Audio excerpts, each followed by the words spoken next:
Hi everyone, I'm Joe. Tonight it's time for me to do the last book haul of 2021, or at least the last normal book haul of 2021.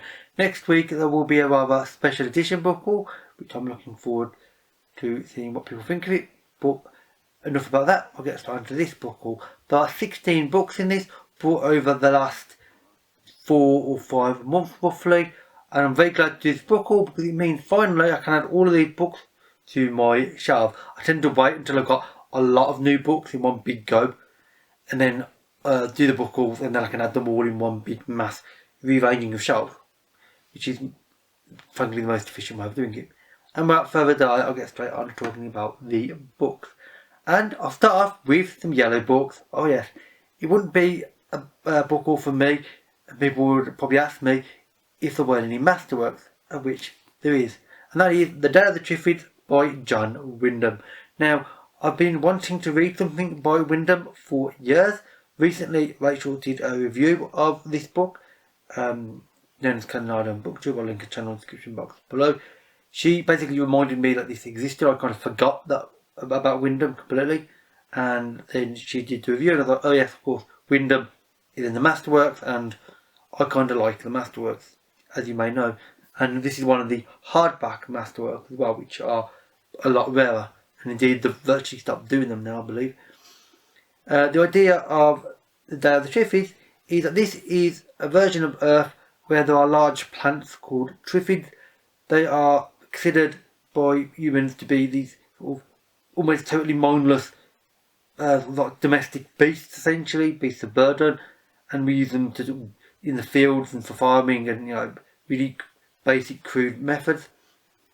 And one day there is a meteor, and the next day after this meteor, this one man wakes up in a hospital bed with a bandage over his eyes, because due to the fact he was having surgery at the time. And when he takes the bandage off, he realises that he can indeed see, unlike almost the entire population of the rest of the planet, which apparently have gone blind from seeing this meteor passed overhead. And the Triffids are also a little bit stranger than normal, let's say, as well. And this is a sort of strange or science fiction, sort of slightly creepy horror of sorts, and one that I've been wanting to read for a long time, and I'm very happy to be getting to in the near future. Now, the second book is H.G. Wells and The Shape of Things to Come. This is one that I do not know much about it, other than it's one guy who has visions of the future which he has written down, and then other people are basing their decisions and such on that and what happens from that point onwards, because he envisions the future, but is he making the future by telling people, well, this is the way it's going to be, so therefore that's the way you have to go?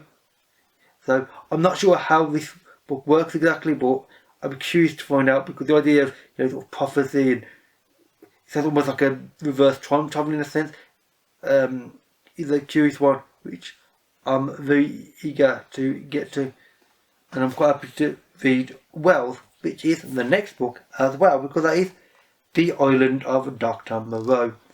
Now, this is a very well known science fiction novel. The concept of this is very, very straightforward as such, and they made an old film of this, and I think they made animated things out of it, and even The Simpsons have used this as a plot episode for a Halloween special, I believe, years ago. Quite simply, a guy is on board a ship which is at sea, which is in a storm. The ship starts sinking. He is the only survivor due to the fact that he gets rescued by another guy, another man sailing a ship nearby. He is on his way to an island owned by Dr Monroe. Unsurprisingly, Dr Monroe has strange interests and hobbies, let's say, and things aren't always what they seem, let's say, and it's not generally good for anybody on this island, because it's a strange, unsettling tale, I believe, and fairly short one, but it sounds fun, and one that I've always wanted to read. I'm not going to say more about the plot. I mean, I do know a lot more about the plot, but I'm not going to say more because in case you weren't aware. The next book is the final masterworks as well, The Inhabited Island, written by Arkady and Boris Strugatsky. Now, I have read quite a few books by the Strugatsky brothers in the last year or two. Mostly they haven't worked out very well, frankly. There's only been one book by them that I've actually enjoyed. But for some reason I keep wanting to read more books by them. It's not the storylines, which are generally indecipherable to me. I can't understand what's going on in the slightest. Or indeed the characters or the setting. It's just the writing and the general style of the book. There's something about them that appeals to me, and I don't even know why. I can't say more than this. And I am going to say though that this is definitely going to be the last book of theirs that I am buying now, because I keep trying their books, and whilst there's something about their books that keep making me want to read more, I feel like I am wasting my money at this point because I'm not enjoying the books, even though I'm weirdly drawn to them. So this particular one is a guy called Maxim Camerer, crash lands on a uncharted planet, and frankly he then gets the idea he wants to be the first man to interact and have a first contact situation with the alien species on this planet. And this is the Strugatsky brothers, so this is going to be strange and bizarre and probably really hard to understand. But it will certainly be curious, if nothing else. So I am eager to get to it, even though I may end up having some pretty conflicted thoughts on it in the end. The next book is Crash, written by J.G. Ballard. This is a very thin novel and one that I've not heard too much of, although I've read quite a few books by Ballard at this point, and I greatly enjoyed the books by Ballard. Some of his books deal with quite deeply disturbing psychological elements. This is no different from that, because this is basically one guy. He realises that the only time that he feels truly alive is when he's close to death. So he realises that the only way to get the ultimate sort of high, essentially, and the ultimate aim in life, is to have a near-death experience, extremely near. Basically, he wants to have a head-on car collision or car accident and literally be near enough killed almost, but not quite. And this is obviously going to be highly dark and disturbing and frankly pretty bizarre. Ballard does the deeply psychological and disturbing rather well, so I am quite curious about this one, and I will be happy to read it, although it'll probably be one that I may need a break afterwards because it's going to be a very dark subject matter. The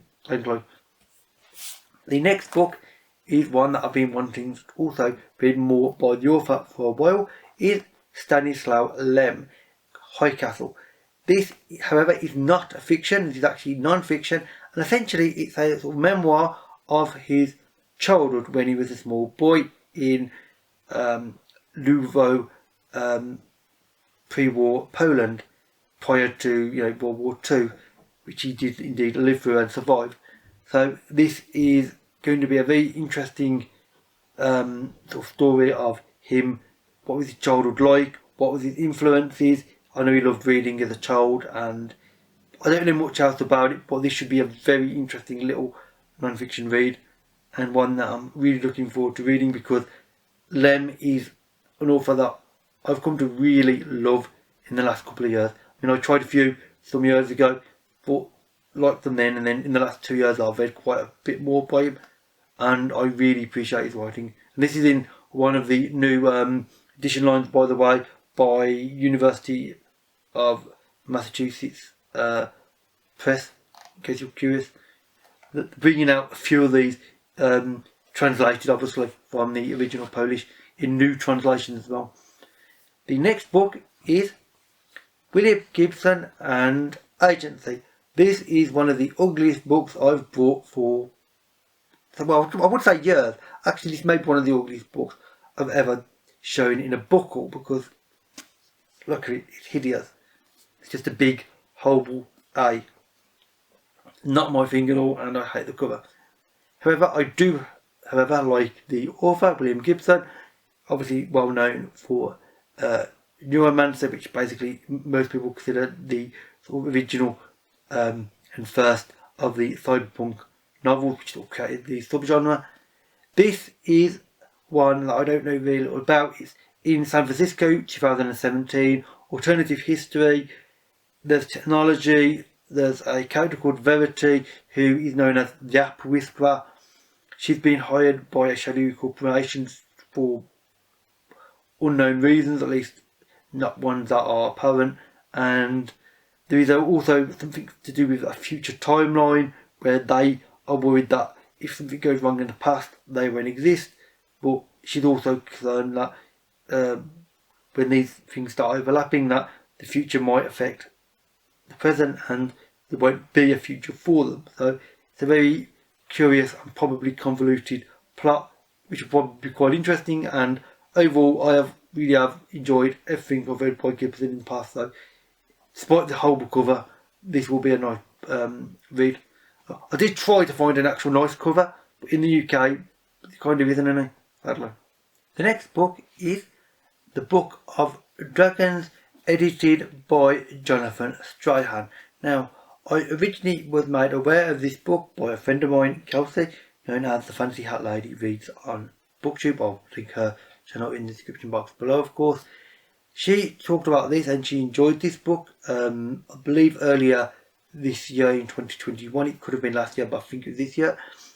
She talked about it in an interesting way and also with her sense of humour, and it made me very curious about this, hence why I bought this now. This is a short story collection by multiple different authors, edited by Strahan. I do quite like Strahan's editing and his story selection in the past, so I'm quite happy to try this now. Frankly, it's a book where every short story is somehow related to dragons, and it's got good writing and an interesting selection of stories by, for instance, Garth Nix, Scott Lynch, R.F. Kuang, Kate Elliott and others. So basically, short story based on dragons. I mean, should be an interesting experience. The next book that I'm going to talk about is another short story collection, rather different from that one, because this is Multispecies Cities, Solarpunk Urban Futures, edited by multiple people, but the main editor, and the reason why I personally bought it, is Sarena Ulibarri. Now, if you watched one or two of my previous wrap-ups, one of them recently, one from early last year I believe, I've read two other collections, short story collections, edited by Sarena Ulibarri, which I greatly enjoyed. Hence, frankly, at this point, she's an editor that I'm now actively watching what she's involved in, because I've enjoyed her work immensely. This is obviously a short story collection by multiple different authors. Some of them I know, some of them I don't. One of them is Teo Fuji, has a short story in this, so this should be an interesting one from him. The idea of Solarpunk is basically environmental science fiction, specifically though where the focus is on, hence the name solar, on renewable energy sources, often considered quite optimistic and cheerful science fiction in many ways, which frankly works for me because I'm an optimist by nature. This should be an interesting collection and one that I really do like the sound of. And this has a really nice cover, by the way. I'm just going to say, I mean, compared to Agency, which has got the worst cover ever, this has probably one of the nicest covers ever. So it's gone from two extremes in this video. A really nice cover and then one that's hideous, as you do. The next book is Machine, written by Elizabeth Bear. This is the second book set within the White Space universe. The first book is indeed called White Space. I do not know very much about this other than it's a sequel of thoughts to the first book. Not a direct sequel, I believe, but I'm not entirely sure. I'll read the back of the book. Meet Dr. Jens. She hasn't had a decent cup of coffee in 15 years. Okay, the next one's going to be good then. The first part of her job involves jumping out of perfectly good spaceships. The second part requires developing emergency treatment for sick aliens of species she's never seen before. Should obviously. Yeah, sounds fun. But her latest emergency is proving a mystery. 2 ships, one ancient and one new, locked in a dangerous embrace. Okay, I already have no idea what this might be. A mysterious crew suffering from an even more mysterious ailment, a ship mind trapped in an inadequate body, much of her memory pared away, a murderous virus from out of time. Fortunately, Dr. Jennings can't resist the mystery, which is why she's about to discover that everything she's dedicated her life to is a lie. That's unfortunate. So, yeah, this is a sort of science fiction sort of mystery adventure with Stanislaw Lem. It'll have really good writing, interesting characters, and a phenomenal setting. In White Space was really, really good as well, and I'm very happy and eager to get around to this. Now, the penultimate book is actually 2 books in a series, and that is Island of the Mad by Laurie R. King and Riviera Gold, also obviously by Laurie R. King. These are books 15 and 16 in the Mary Russell and Sherlock Holmes mystery series. Basically, King has took the idea obviously of Sherlock Holmes and sort of reimagined it with her own unique take on it and unique writing style, which has worked for me obviously many times before, considering this as book 15 and 16. Essentially, Mary Russell in the first book, called The Beekeeper's Apprentice, is a young girl. She's wandering the moors. She bumps into Sherlock Holmes. They realise in each other, especially Sherlock in her, that she has a certain way of thinking and a sort of psychology is surprisingly similar to his, and indeed she's like the closest to him that he's ever met. So he's sort of quite fascinated by her, and basically becomes her sort of teacher essentially. So they go into, sort of business of solving, Sherlock Holmes style mysteries together, frankly. And these are another 2 mysteries. They will be well written with interesting character development and interesting takes on the idea of Sherlock Holmes and indeed that world. So I'll be quite happy to get around to these. And finally, the last set of books is actually 4 of them, and the first 2 are I Shall Wear Midnight by Pratchett and The Shepherd's Crown by Pratchett as well. Now these are the last 2 Discord novels published in what is called the Discord Library Collector's Editions. For some reason there was a delay with getting hold of the 5 Tiffany Aching novels, of which these are the 4th and the 5th books respectively. I don't know what the issue was. It's some kind of rights access that the publisher had. They couldn't actually physically, when allowed to publish them in these editions. Whatever it was, they managed to come to some sort of agreement, and now they've published them in these lines, although with their own sort of unique slight little variation compared to the rest of the series, which I'm happy with. They match spine wise with them, and they are general style, so I'm quite happy. Now these are at the very end of the series, and in fact The Shepherd's Crown is the very last Discord novel. Pratchett, I believe, died before this was actually fully published. It had been mostly edited. I think it actually had been entirely fully edited when he sadly passed away in 2015, I believe it was. So these are interesting books to me and important books, because Pratchett is like my original sort of author that I loved. So these are very personal books, and yeah, I'll be very interested to get around to these.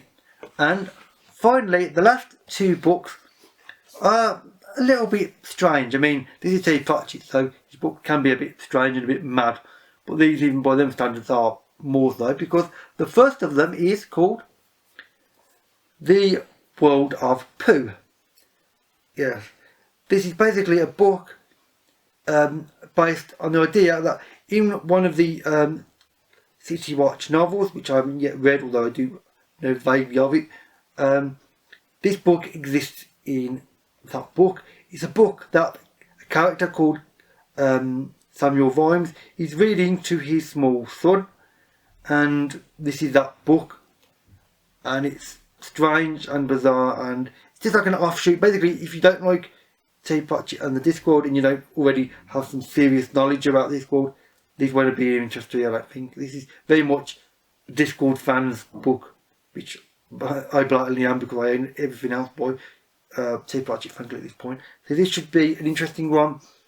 It has some rather interesting artwork, and it's got a very sort of old sort of feel to it, and even the pages, it's not like white. It's got it's like an off-white paper. They've paper colour choice they've used, which is pretty interesting if you think about it. And the last book is frankly just as weird as that one, and is Where's My Cow? Yes, I'm showing you a book with a picture of a cow's arse on it, frankly.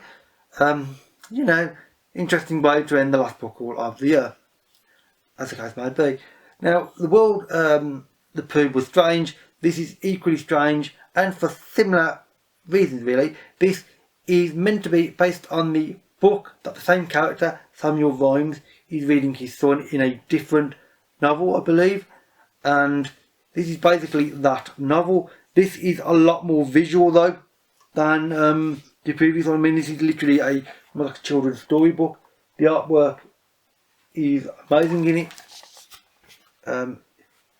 The illustrated by Melvin Grant, and indeed it's got the official Ook Award, which is a sarcastic reference to The Librarian and The Insane University, you know, other Discworld novels, and I just love the look of this. It's really nicely done. This part's got an interesting feel to it. It's just really well made. I'm surprised at how well made this is, although I shouldn't be really, considering this is Pratchett, and frankly, you know, the author, so you know, they'll go to pretty extreme lengths to make sure anything by him looks phenomenal at this point. And yeah, I'm quite eager to actually look at this. I'm not looking at this until I've read the book that this is from, which will be fairly soon, so I'll be able to read Where's My Cow? You know, as the case may be. So with that said, that is it for all of the books that I've brought in the last 3 or 4 months, which are rather a lot. I'm going to put these down and hold on to them carefully before I drop them all over the floor. So if you have any interest in any of these, or indeed any of the authors mentioned, then please leave a comment. And obviously if you want to know any more information, then you know, feel free to ask, and I'll try to answer if I know the answer. If you have any book recommendation based on any of these, then again, you know, leave a comment and we can talk about it. All my social media links, as well as a full list of links to all of these books on Goodreads, we found in the description box below, as well as links to both Rachel's channel and Kelsey's, which the two really nice people and fellow booktubers that I mentioned earlier in the video. And with that, that is it for this video. So thank you for watching, and I'll see you another day. Bye for now.